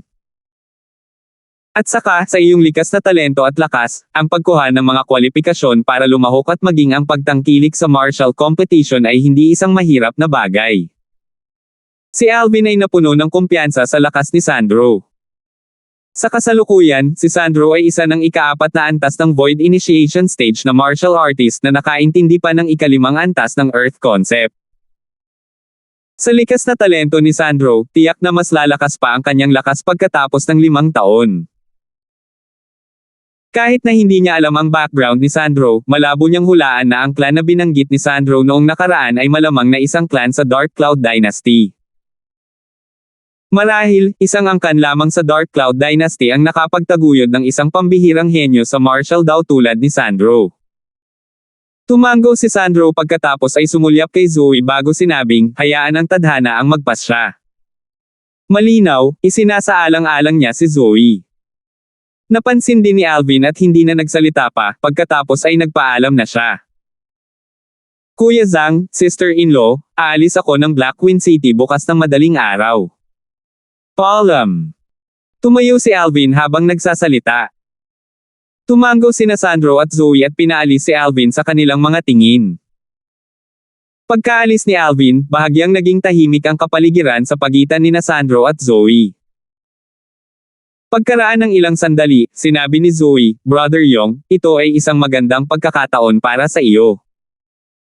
Alam kong palagi kang naaakit sa mahiwaga at hindi maarak na mga banyagang lupain. Sa pagkakataong ito, sa wakas ay nakakuha ka na ng pagkakataon, at hindi mo ito dapat palampasin. Napabuntong hininga si Sandro. Ano ang tungkol sa'yo? Hindi ako makikipaghiwalay sa'yo no matter what. Nakangiting sabi ni Zoe, palagi kitang sasamahan sa tabi mo. Bahagyang nanginig ang katawan ni Sandro nang marinig niya ito, pagkatapos ay tumango siya. Walang nagmamadali. May 4 na taon pa naman. Kung narinig ni Alvin ang mga salita ni Sandro ngayon, tiyak na 100% siyang makumpirma sa background ni Sandro. 4 na taon. Ang araw na nagsimula ang martial competition ng 10 Dynasties ay 5 taon mula ngayon. Samantalang ang 4 na taon mula ngayon ay tiyak na araw na ang lahat ng mga batang henyo ng Dark Cloud Dynasty ay nakipagkumpetensya sa mga batang henyo ng iba't ibang empires, imperial kingdoms, at kingdoms na nasa ilalim ng Dark Cloud Dynasty. Malinaw, hinihintay ni Sandro ang mga batang henyo ng Dark Cloud Dynasty na makipagkumpetensya. Sa oras na iyon, direktang makikipagkumpetensya siya para sa kwalipikasyon para makasali sa martial competition. Pagkatapos umalis ni Alvin sa Floating Cloud Trading Company kasama ang maliit na gintong mouse, bumalik siya sa inn. Sa madaling araw kinabukasan, natural siyang nagising mula sa kanyang pagtulog pagkatapos ay dinala ang maliit na gintong daga upang kumain ng masarap sa isang restaurant bago umalis sa Black Wind City. Pagkatapos umalis sa Black Wind City, si Alvin ay tumungo sa silangan. Sa lahat ng paraan, nilinang niya habang nagtatamaw siya ng karanasan. Kung walang pangangailangan, ipagbabawal niya ang maliit na gintong daga na tumulong. Sa ilalim ng kanyang pagsusumikap, ang kanyang mga pagbabalik ay napakahusay. Lumipas ang oras. Makalipas ang 3 buwan, matagumpay na nakapasok si Alvin sa ika-9 na antas ng Nascent Soul Stage. Pagkalipas ng 8 buwan, matagumpay na nakapasok si Alvin sa Half-Step Void Stage. Makalipas ang 11 buwan, ang cultivation ni Alvin ay umabot sa tuktok ng Half-Step Void Stage at isang hakbang na lang ang layo mula sa Void Priang Stage. Sa tuktok ng isang matarik na bundok na hindi kalayuan sa Imperial City ng Asher Forest Imperial Kingdom. Naka-cross-legged ang isang figure na kulay violet. Ito ay isang binata na nakasuot ng violet na may matangkad. Siya ay may hugis espada na mga kilay at mabituing mata, at siya ay pambihira at gwapo na may magandang tindig. Kasalukuyan, ang mga hibla ng puting kulay na origin energy ay paminsan-minsang lumalabas mula sa katawan ng binata na nakadamit ng violet, at sa loob ng origin energy ay may mga hibla ng malabong kulay asul na enerhiya na kumikislap na may kakaibang aura. Squeak squeak. Samantalang sa balikat ng binata na nakadamit ng violet, isang malambot na maliit na gintong daga ang tumitingin sa paligid, tila nakaalerto habang kinakalikot niya ang isang spirit sword sa kanyang kamay. Biglang nagising ang binata na nakasuot ng violet. Malapit na ang oras. Iminulat ng binata na nakadamit ng violet ang kanyang mga mata na parang nakasisilaw na mga bituin, at ang mga sulok ng kanyang bibig ay pumulupot sa isang taos-pusong ngiti. Hanggat ubusin ko ang isang patak ng Monkey King wine, ito ay sapat na upang payagan akong direktang makapasok sa Void Priang Stage. Nagtanim ako ng maraming araw at sa wakas ay naipon ko na ang aking origin energy sa limitasyon. Ang binatilyong ito na nakadamit ng violet ay si Alvin na umalis sa Blackwind City 11 buwan na ang nakalipas. Sa loob ng 11 buwang ito, umasa siya sa kanyang walang kapantay at napakapangit na likas na talento para makakuha ng malalaking tagumpay. Siyempre, ito ay kadalasang nadagdag sa paglilinang. Sa kasalukuyan, ang kanyang cultivation ay tumaas na sa limitasyon ng half-step void stage at nasa kalagitnaan na ng void priang stage. Isang strand na lang ang layo niya sa pagiging smoothly breakthrough. Gayunpaman, kahit na ito ay isang strand lamang, kung wala siyang tulong ng mga panlabas na puwersa, magiging mahirap para sa kanya na makalusot sa maikling panahon. Katulad ng grupo ng mga half-step void stage na martial artists sa Crimson Sky Kingdom, walang kulang sa pagkakaroon na nasa kalagitnaan ng void priang stage, ngunit dahil sa kakulangan ng huling strand na ito, maaaring hindi sila nakatadhana na umaban sa void priang stage sa buong buhay nila. Ngunit si Alvin sa halip ay hindi kailangang mag-alala. Bagamat sa kanyang likas na talento, kahit na umasa siya sa kanyang sariling pagsusumikap, magagawa niyang maayos na makapasok sa void priang stage maaga o huli. Ngunit mayroon siyang shortcut na dapat gawin ngayon at natural na hindi niya ito palalampasan. Monkey King Wine. Sa pagtaas ng kanyang kamay, binawi ni Alvin ang isang patak ng Monkey King Wine. Ang Monkey King wine ay eksaktong nakuha niya sa Crosscut Mountain Range na nasa labas ng Southern Barbaric City ng Southern Champion Kingdom, at ito ay ibinigay sa kanya ng Great Monkey King ng mga unggoy na bato. Ang Monkey King wine ay nagtataglay ng nakapagpapagaling na lakas ng isang Void Advancement Pill, ngunit walang mga side effect ng Void Advancement Pill. Kung isang uri ng bihirang kayamanan. 473. Squeak squeak. Kakabawi pa lang ni Alvin ng Monkey King wine nang ang maliit na gintong daga na nakatayo sa kanyang balikat ay sumigaw sa pananabik. Malinaw, napuno siya ng interes sa Monkey King wine. Kuya Alvin, anong alak ito? Tanging ang halimuyak ng alak ang naging dahilan upang ang origin energy sa aking katawan ay hindi mapakali.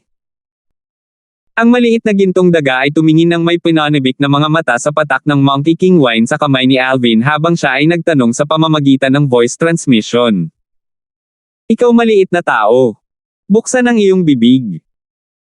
Umiling si Alvin at direktang ipinutok ang patak ng Monkey King wine sa bibig ng maliit na gintong daga nang itinaas ang kanyang kamay. Agad, ang maliit niyang gintong daga ay nanginig at humiga sa balikat ni Alvin bago ipinikit ang kanyang jade green na mata at nagsimulang magtanim. Siya ay sumisipsip ng nakapagpapagaling na lakas ng Monkey King wine. Umiling si Alvin at ngumiti nang makita niya ang maliit na gintong daga na nakalubog sa paglilinang, at binawi niya ang isa pang patak ng Monkey King wine bago ibinuka ang kanyang bibig at nilunok ito. Kaagad, nagsimulang mag-init ang napakalakas na panggamot ng Monkey King wine sa loob ng katawan ni Alvin, nagnanais na palakasin ang origin energy ni Alvin. Sa kasamaang palad, ang origin energy ni Alvin ay nakarating na sa limitasyon ng half-step void stage. Ngayon, naipon pa ito ni Alvin hanggang sa limitasyon. Kaya, sa parehong oras na ang nakapagpapagaling na lakas ng Monkey King wine ay nagpapalakas sa origin energy ni Alvin, hinihimok nito ang pagbabago ng origin energy sa loob ng katawan ni Alvin sa isang tiyak na lawak. 9 Dragon's War Sovereign Technique, Lightning Worm Form.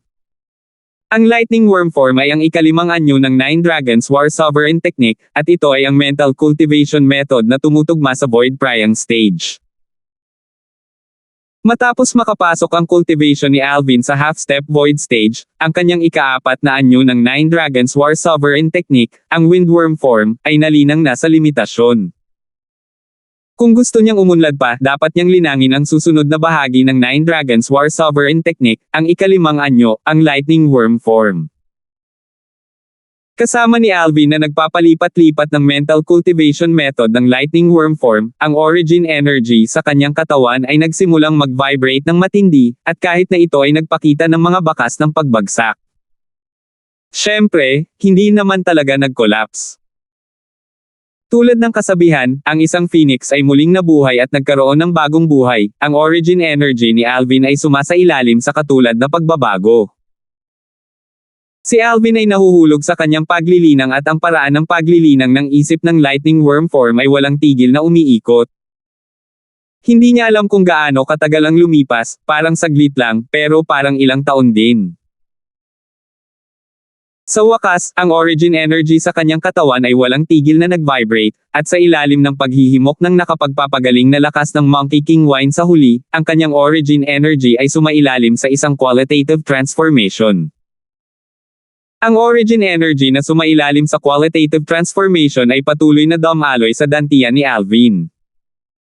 Samantalang sa loob ng dantian ni Alvin, biglang lumawak ang nascent na kaluluwa mula sa origin energy at kasabay nito ay naging bahagyang ilusyon. Void Priang Stage. Nang makita niyang lumaki at nag-ilusyon ang nascent soul, alam ni Alvin na nakapasok siya sa Void Priang Stage. Ang Void Priang Stage ay ang unang yugto sa Void Stage, at ito ay itinuturing na isang panimulang yugto. Sa apat na yugto sa loob ng Void Stage, mayroong bangin na mahirap lampasan sa pagitan ng bawat yugto, at ang pagkakaiba sa lakas ay parang pagkakaiba sa pagitan ng langit at lupa. Halimbawa, ang isang martial artist sa ika-9 na antas ng Void Priang Stage ay nakapagbigay ng lakas ng isang sinaunang may sungay na dragon at 2,000 sinaunang mammoth sa pamamagitan lamang ng pag-asa sa origin energy. Samantalang ang unang antas ng Void Initiation Stage na martial artist ay nagawang gamitin ang lakas ng 2 sinaunang may sungay na dragon sa pamamagitan lamang ng pag-asa sa origin energy. Ang pagkakaiba ng dalawa ay ang lakas ng 8,000 sinaunang mammoth. Siyempre, mas mataas ang yugto, mas malaki ang puwang. Nakalusot na rin ako sa wakas. Huminga ng malalim si Alvin at dahan-daang binuksan ang kanyang mga mata, at isang maliwanag na parang isang kumikislap na bulalakaw ang kumislap sa kanyang mata. Anong kakilakilabot na lakas? Bahagyang naikuyom ni Alvin ang kanyang kamao at nang tumalon ang kanyang origin energy, naramdaman niya ang lumalakas na lakas na nasa loob. Whoosh!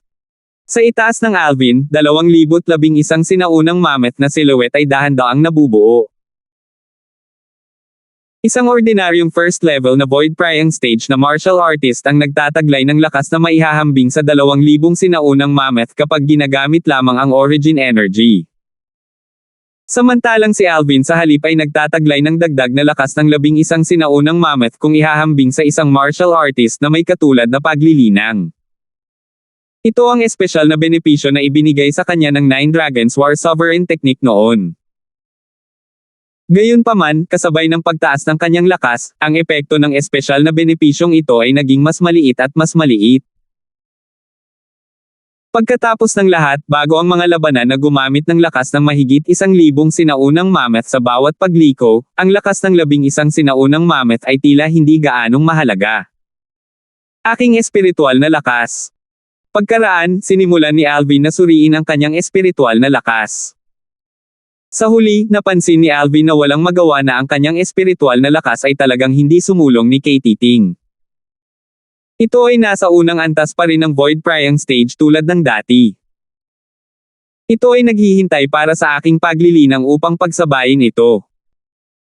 Mapait na tumawa si Alvin dahil sa una niyang akala na kasabay ng kanyang paglilinang ay papasok sa Void Prying Stage, ang kanyang espiritual na puwersa ay makakalagpas din. Sa hindi inaasahan, ang kanyang espiritual na lakas ay sa halip ay hindi gumalaw. Isang taon na ang nakalipas, noong ika-6 na antas pa lamang siya ng nascent soul stage na martial artist, ang level ng kanyang spiritual force ay nasa unang antas ng Void Prying Stage. Ngayon, nakapasok na siya sa unang antas ng Void Prying Stage, at ang kanyang spiritual force ay nasa unang antas pa rin ng Void Prying Stage. Mukhang ang spiritual force na nadagdagan mula sa pagkonsumo ng spirit fruits na nadagdagan ang spiritual force ay hindi umuusad kasama ng cultivation at umuunlad ng matatag. Sa huli, si Alvin ay mahuhulaan lamang ang kanyang sarili. Kung tutuusin, nahaharap siya sa ganitong kalagayan ngayon. Hindi bale.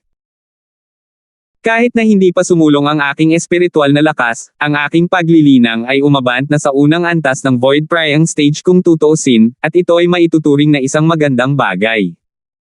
Marahil ay masyado pa akong sakam. Sa ilang sandali, na-relax ni Alvin ang kanyang isip at hindi na nag-abala pa tungkol dito. Sa kasalukuyan, ang aking espiritual na lakas ay nakasabay sa aking paglilinang. Sa hinaharap, hanggat ang aking paglilinang ay tumaas, ang aking espiritual na lakas ay maaaring tumaas ng kayon. Nag-iisip si Alvin sa kanyang puso at gusto niyang magpatuloy sa pagtahak patungo sa mas mataas na antas ng paglilinang. Ngunit alam niya na ngayon lang siya nakapasok sa unang antas ng Void Prying Stage at hindi stable ang kanyang pundasyon, lalo pa ang pagsingil sa mas mataas na antas ng cultivation. 6-9 Heavenly Tribulation. Ito ay dumating ng napakabilis. Sa ilang sandali, naramdaman ni Alvin ang kanyang puso na tumibok ng walang dahilan, at isang ideya ang biglang lumitaw sa kanyang isipan. Ito ang indikasyon ng 6-9 Heavenly Tribulation.